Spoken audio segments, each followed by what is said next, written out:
Damian. Did Damian... Oh, there he is. I wrote this one. This is called You Are to Me, and I like to...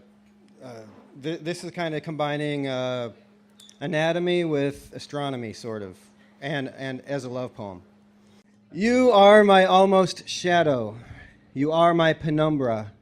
You are my sunspot, circumferenced by light. You are my partially eclipsed heliotrope.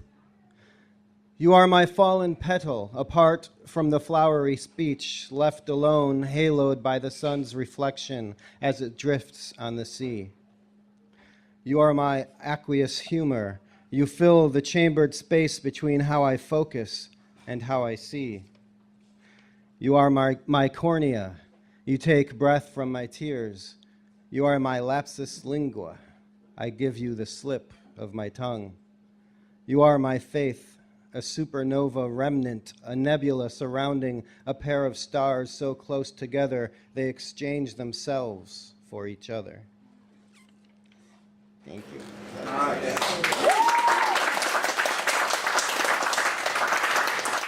All right, so this is a poem that I read about England's first insane asylum. It used to be a priory or a monastery, and it became a psychiatric hospital, and where all those horror movies with psycho people, that became this. So I like to also join religion and madness. So this is called House of Meat in Bethlehem, which is the name of the England's first insane asylum, was St. Mary of Bethlehem.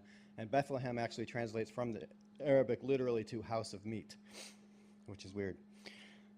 House of Meat, or a brief history of England's first insane asylum.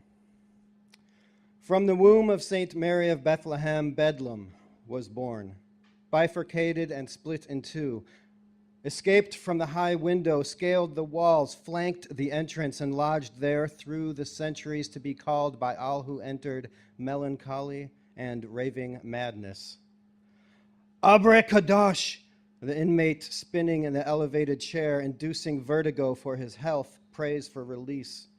Father, Son, Holy Spirit, Abraham Kadash. A surgeon smokes a pipe as he carves into a brain, searching for the source of madness. A family pays simony to watch the madmen clanking chains while uttering imprecations for hell to break loose. The giant prophet Daniel sees past the crazed eyes of his congregation and into the calamitous future. A plague is coming, he warns. And I see the king's baker catching the first fragrances of the fire that will spread its colossal infernal wings. London Bridge will be the first to burn, St. Paul's Cathedral the last. An act of God, they'll call it, and God will confess his sins in the form of a lunatic clockmaker condemned to swing by the neck.